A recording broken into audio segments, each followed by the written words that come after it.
Dalam kesempatan tersebut, Pak Wali menekankan pentingnya transformasi digital dan netralitas ASN demi terwujudnya Samarinda Indonesia yang lebih maju. Strategi apa yang disiapkan untuk menciptakan ASN digital talent yang adaptif? Mungkin salah satunya terhadap advance teknologi seperti misalnya AI dan teknologi baru seperti IoT. Rencana pembangunan pemerintah ke depan itu targetkan 50% populasi ASN di tahun 2025 ini sudah harus memiliki kompetensi digital optimal.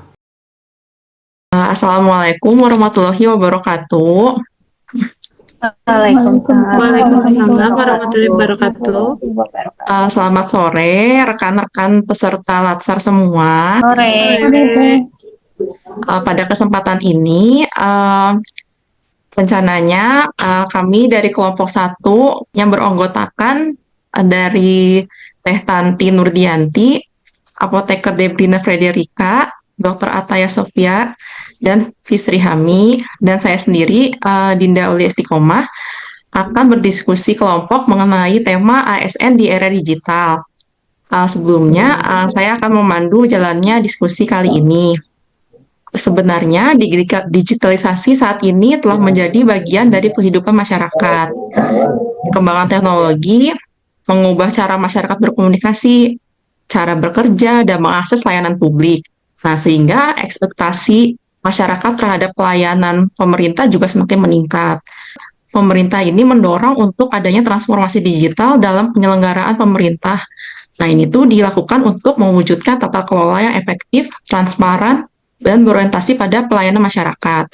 Namun, digitalisasi ini tidak hanya menyangkut teknologi, tapi juga kesiapan ASN dan perubahan budaya kerja. Oleh karena itu, diskusi ini menjadi penting untuk melihat bagaimana digitalisasi berdampak pada peran ASN dan pelayanan publik. Nah, ada beberapa poin nih yang bisa kita soroti. Yang pertama, mungkin kita bisa lihat sebenarnya digitalisasi itu tuh karena pasti ada namanya perubahan, pasti ada kelebihan dan kekurangannya ya. Nah, menurut teman-teman nih, apakah ada yang punya pendapat apa sih sebenarnya manfaat terbesar digitalisasi di instansi masing-masing, atau mungkin ada tantangan atau kekurangannya? Ada yang mau berpendapat mungkin? Mungkin saya akan menambahkan pendapat ya Teh. Sebenarnya dengan adanya digitalisasi ini bisa memberikan begitu banyak gitu manfaat positifnya gitu. Nah, salah satunya yaitu kelebihan utamanya terkait efisiensi kerja. Nah, dengan adanya digitalisasi ini, sebenarnya pekerjaan itu bisa jadi lebih cepat dan lebih mudah gitu. Justru dengan adanya sistem digital seperti saat ini, pekerjaan itu tidak perlu lagi menggunakan proses manual, sehingga banyak tugas yang bisa diselesaikan dengan lebih cepat. Selain itu juga, dengan adanya digitalisasi ini gitu, bisa meningkatkan transparansi dan akuntabilitas, karena data dan proses pekerjaan yang dilakukan itu bisa dilihat dan dicek dalam sistem gitu, ada digital tracking gitu istilahnya. Nah, jadi dengan ada itu bisa lebih transparan dan mudah dipertanggungjawabkan. Nah, hal ini juga bisa mengurangi potensi kesalahan administrasi maupun penyimpangan yang terjadi dalam proses pekerjaan. Nah, selain itu juga dari sisi pelayanan publik mungkin ya, digitalisasi ini juga bisa mempermudah masyarakat dalam mengakses layanan pemerintahan. Nah, jadi pelayanan ini pelayanan ke masyarakatnya itu bisa jadi lebih praktis gitu. Jadi masyarakat nggak harus selalu datang ke kantor, tapi bisa juga melalui aplikasi atau layanan online yang sudah disediakan. Nah, jadi masyarakat bisa menjangkau pelayanan yang kita berikan dengan lebih praktis gitu. Selain itu juga bisa menyederhanakan alur birokrasi yang terjadi. Nah, biasanya kan terdapat banyak keluhan gitu bahwa dalam menangani pelayanan masyarakat itu birokrasinya rumit gitu. Justru dengan adanya sistem digitalisasi ini, proses yang biasanya panjang bisa dipersingkat karena sudah dibantu oleh sistem yang tersedia. Nah, selain itu juga bagi kita sebagai ASN, digitalisasi ini juga bisa mendorong peningkatan kompetensi karena ASN dituntut untuk menguasai teknologi, berpikir secara sistematis, dan bekerja berbasis dengan data gitu. Jadi secara tidak langsung ASN kita gitu ya sebagai ASN bisa terdorong untuk terus belajar. Nah, dengan adanya digitalisasi ini bisa membuat ASN yang mau nggak mau gitu harus belajar dan menggunakan teknologi dan cara kerja baru gitu. Mungkin dalam praktiknya gitu ya, proses digitalisasi ini juga nggak hanya membawa kemudahan atau kelebihannya aja, tapi ada juga kekurangan atau tantangan yang perlu dihadapi di era digitalisasi ini. Salah satu masalah utamanya yaitu adanya kesenjangan literasi digital ASN. Karena seperti yang kita ketahui gitu, nggak semua ASN memiliki kemampuan yang sama dalam menggunakan teknologi. Ada beberapa ASN yang sudah terbiasa dengan teknologi, tapi ada juga beberapa yang masih kesulitan sehingga kerja tim bisa terhambat atau dapat menimbulkan ketimpangan kinerja gitu. Mungkin bagi kita sebagai Gen Z atau milenial gitu masih lebih mudah gitu beradaptasi menggunakan teknologi. Tapi untuk beberapa generasi sebelumnya itu masih merasa kesulitan gitu menyeimbangkan dengan teknologi yang saat ini. Selain itu juga digitalisasi bisa sangat tergantung pada jaringan dan sistem. Mungkin kerasa gitu sama kita ya ketika terjadi gangguan teknis seperti server yang bermasalah atau jaringan teknis yang nggak stabil gitu. Kerjaan bisa ikut terhambat juga gitu. Selain itu juga terdapat resiko keamanan data dan informasi. Nah, karena pengelolaan data secara digital ini membutuhkan sistem keamanan yang kuat. Nah, jika dikelola dengan tidak baik, bisa terjadi kebocoran data atau penyalahgunaan informasi. Selain itu juga dari sisi budaya kerja mungkin ya, perubahan sistem digital ini terkadang menimbulkan beberapa permasalahan. Karena seperti yang tadi sudah disebutkan di awal, tidak semua ASN siap untuk berubah gitu. Sebagian ASN masih nyaman dan terbiasa dengan pola kerja yang lama, sehingga membutuhkan waktu untuk beradaptasi dan menyesuaikan dengan sistem yang baru. Mungkin dari penjelasan yang tadi bisa diambil kesimpulan bahwa digitalisasi ini bisa membawa banyak manfaat, tapi juga memiliki beberapa kekurangan atau lebih tepatnya disebut sebagai tantangan yang perlu kita hadapi bersama-sama. Mungkin seperti itu, Teh. Baik, menarik ya Teh Fisri ya. Tadi sudah dijelaskan emang ada kelebihan dan kekurangan dari proses digitalisasi itu sendiri. Nah, kalau menurut teman-teman yang lain mungkin kan tadi sempat disinggung nih ada kesenjangan literasi digital dan ada juga tadi perubahan kerja, budaya kerja ASN. Ada mungkin teman-teman yang mau berpendapat? Kesenjangannya itu tadi udah dijelasin juga ya dari masalahnya yang antar generasi itu kan masih banyak gitu. ASN yang senior itu bukan kurang, cenderung kurang untuk adaptif dibandingkan sama yang muda. Jadi untuk penguasaan atau dari pemanfaatan teknologinya gitu. Jadi kan sebenarnya untuk literasi digital itu bukan hanya bisa memakai komputer aja, enggak gitu ya. Tapi ada juga pilar-pilarnya itu yang mencakup digital skill, digital culture, sama digital etik dan juga digital safety. Nah, terus udah gitu misalnya dari antar wilayah juga yang di pedalaman maupun yang di perkotaan itu kan juga nggak merata ya untuk akses dan kualitasnya juga mungkin yang di perkotaan yang lebih maju dan lebih mudah untuk mengakses secara digitalnya gitu. Kemudian untuk antar individu juga ada memang yang dia sekedar bisa-bisa aja, tapi ada juga dengan kemudahan dari digitalisasi ini dia akan berinovasi gitu. Nah, mungkin eh, dampaknya juga dari kesenjangan ini tuh bisa jadi pemanfaatan dari aplikasinya itu jadi tidak optimal gitu ya. Atau misalnya jadi bibit masalah hubungan antar satu eh, apa namanya tuh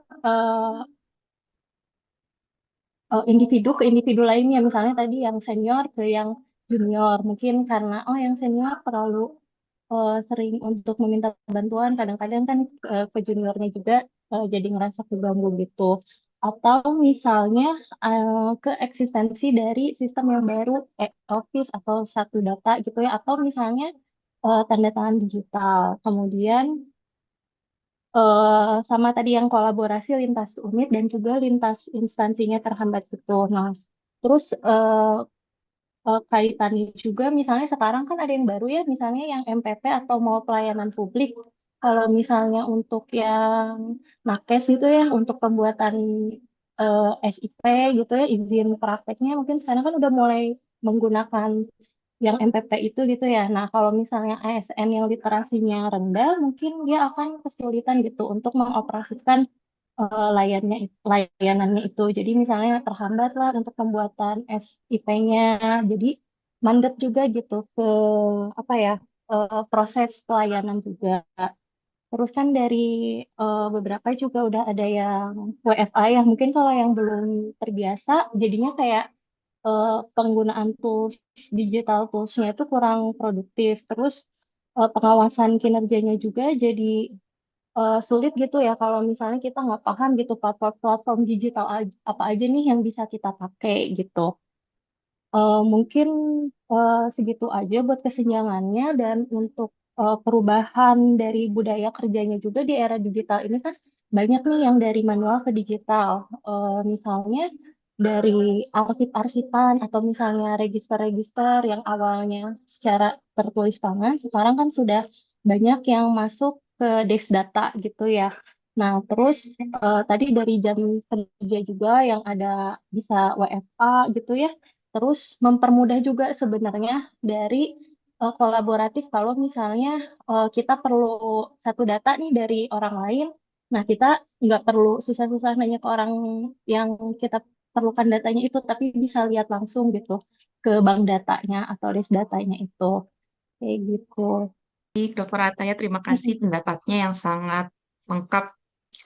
Tadi kan sempat disinggung ya ada apa pelayanan publik yang sudah beralih ke tadi contoh inovasinya ada yang mau pelayanan publik ya yang MPP. Kalau misalnya menurut teman-teman yang lain, menurut teman-teman nih apa pelayanan publik yang sekarang sudah terdigitalisasi udah lebih efektif atau responsif mungkin? Atau ada mungkin tantangan lain di unit masing-masing? Boleh Ada yang mau izin berpendapat? Boleh, Teh berpendapat, Tanti. Teh? Ya, Eh, silakan. Untuk pelayanan publik di era digital merupakan wujud transformasi birokrasi untuk meningkatkan kualitas layanan kepada masyarakat melalui pemanfaatan teknologi informasi. Dalam hal ini, puskesmas, rumah sakit, dan dinas pekerjaan umum sebagai unit kerja kelompok 2 menjadi contoh penerapan pelayanan publik digital yang langsung bersentuhan dengan kebutuhan dasar masyarakat. Pelayanan publik di era digital pada puskesmas dan rumah sakit diarahkan untuk meningkatkan akses kecepatan dan kualitas layanan kesehatan kepada masyarakat melalui pemanfaatan teknologi informasi. Digital pelayanan menjadi instrumen penting untuk mendukung pelayanan kesehatan yang efektif, efisien, dan berorientasi pada kebutuhan pasien. Di puskesmas dan RSUD, penerapan layanan digital antara lain dilakukan melalui pendaftaran pasien secara online, antrian elektronik, serta sistem rekam medis elektronik yang terintegrasi. Dengan sistem ini, proses pelayanan menjadi lebih tertib, waktu tunggu pasien dapat dikurangi, serta data kesehatan pasien terdokumentasi secara akurat dan berkelanjutan. Kemudian di Dinas Pekerjaan Umum dan Tata Ruang, perizinan tata ruang dan bangunan berbasis online merupakan salah satu bentuk transformasi pelayanan publik berbasis digital dalam rangka meningkatkan efisiensi, transparansi, dan akuntabilitas layanan. Masyarakat atau pelaku usaha dapat mengajukan permohonan kesesuaian, pemanfaatan ruang, serta persetujuan bangunan gedung atau PBG melalui sistem perizinan daring yang terintegrasi dengan online single submission atau OSS dan sistem informasi manajemen bangunan gedung atau SIMBG. Dalam pelaksanaannya, pemohon mengunggah dokumen persyaratan secara digital seperti data, lokasi, gambar, rencana bangunan, dan dokumen teknis lainnya. ASN di Dinas PUTR kemudian melakukan verifikasi dan analisis teknis, termasuk pengecekan kesesuaian tata ruang menggunakan sistem informasi geografis atau SIG, guna memastikan rencana pembangunan sesuai dengan ketentuan perundang-undangan. Selain layanan daring, pelayanan pembuatan PBG juga telah tersedia di mall pelayanan publik sebagai bentuk pelayanan terpadu. Keberadaan MPP memberikan kemudahan bagi masyarakat yang membutuhkan pendampingan, konsultasi teknis, serta bantuan dalam proses pengajuan perizinan tanpa mengurangi prinsip transparansi dan akuntabilitas. Mungkin itu teh pendapat dari saya terkait pelayanan publik. Menarik ya, Teh ya. Jadi dengan adanya digitalisasi ini sebenarnya banyak sektor dari pelayanan masyarakat ini bisa jadi meningkat gitu. Tadi contohnya yang sudah Teh Tanti sebutkan, ada yang di puskesmas, ada yang tadi di dinas juga, dan semuanya emang sudah terintegrasi gitu sebenarnya di yang tadi yang MPP yang mau pelayanan publik. Cuman emang yang tadi juga sempat disinggung masih ada kesenjangan dari ASN itu sendiri yang tadi yang apa gap generasi gitu. Karena kalau misalnya saya lihat sih, saya pernah lihat ada yang emang generasi yang emang mungkin sebentar lagi mau pensiun dan tidak mau untuk belajar hal-hal yang seperti ini, yang digital. Nah, tapi unitnya itu orang-orang yang bisa melakukan hal tersebut bukannya mengajari, tapi menjadikan ini apa? Menjadikan ini jadi sumber penghasilan tambahan gitu. Jadi orang-orang yang misalnya tidak bisa apa tadi misalnya dia nggak bisa nih bikin SIP sendiri atau misalnya dia nggak ngerti cara nge-scan atau gimana. Nah, itu biasanya ini apa namanya malah dijadikan jasa kayak gitu. Nah, itu sebenarnya yang perlu kita cermati sih kayak gitu. Tadi kan sudah disebut ya ada apa keuntungannya, ada kesenjangannya, kerugiannya. Nah, kalau misalnya yang kita hubungkan nih sama yang tadi barusan kita kan agenda 3 tentang Smart ASN dan manajemen ASN ya. Ada teman-teman yang mau berpendapat mungkin dihubungkan eh, era digitalisasi ini bagi ASN dengan materi tadi, yaitu Smart ASN dan Manajemen ASN. Oke, aku mau pendapat nih, kenapa penting banget tuh manajemen ASN, smart ASN di era digitalisasi. Sebenarnya teman-teman tahu nggak, Kemenpan RB itu sudah ada target sebenarnya untuk ASN, kenapa harus digitalisasi. Di tahun 2029, 90% ASN itu harus melek digital dan teknologi AI. Karena ASN sebagai mesin birokrasi untuk pemerintah dalam transformasi dan digitalisasi. Jadi sebenarnya target pemerintah itu di tahun ini juga udah ada di semester sekarang tahun 2026. ASN itu harus memiliki kompetensi pemanfaatan digital yang optimal sebagai future skill untuk meningkatkan pelayanan pemerintah menjadi mudah dan aman gitu. Jadi kita mau pakai aplikasi itu kan kadang takut ya, takut disalahgunakan juga gitu. Nah, jadi pemerintah tuh udah ada tujuannya gitu. Kenapa semua ASN itu diwajibkan harus melek teknologi gitu. Manajemen ASN yang cerdas dan digital adalah kunci terwujudnya smart ASN yang profesional, terintegrasi, adaptif, dan mampu memberikan pelayanan publik yang prima. Nah, sebenarnya juga nih kita calon-calon PNS ini udah dikasih pendekatan nih sama pemerintah dalam upaya untuk membekali kompetensi ASN.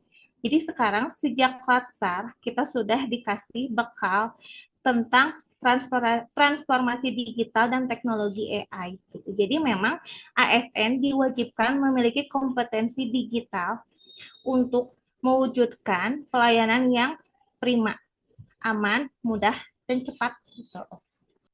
Baik, Teh. Ternyata emang sudah ada Kemenpan RB-nya ya, Teh ya. Kalau kita ini sebenarnya emang wajib untuk melek teknologi. Nah, dari diskusi yang telah kita lakukan, nah sebenarnya dapat disimpulkan bahwa digitalisasi ini membawa peluang sekaligus membawa tantangan bagi ASN. Nah, keberhasilan transformasi digital tidak hanya ditentukan oleh teknologi, tapi juga kesiapan sumber daya manusia, budaya kerja, serta pengelolaan ASN yang harus adaptif. Nah, melalui penerapan manajemen ASN dan penguatan kapasitas smart ASN, nah diharapkan digitalisasi ini dapat benar-benar meningkatkan kualitas pelayanan publik dan mendukung terwujudnya smart governance. Di akhir kata, terima kasih partisipasinya teman-teman semua. Assalamualaikum warahmatullahi wabarakatuh. Waalaikumsalam warahmatullahi wabarakatuh. Terima kasih Terima kasih. teman-teman. Terima kasih.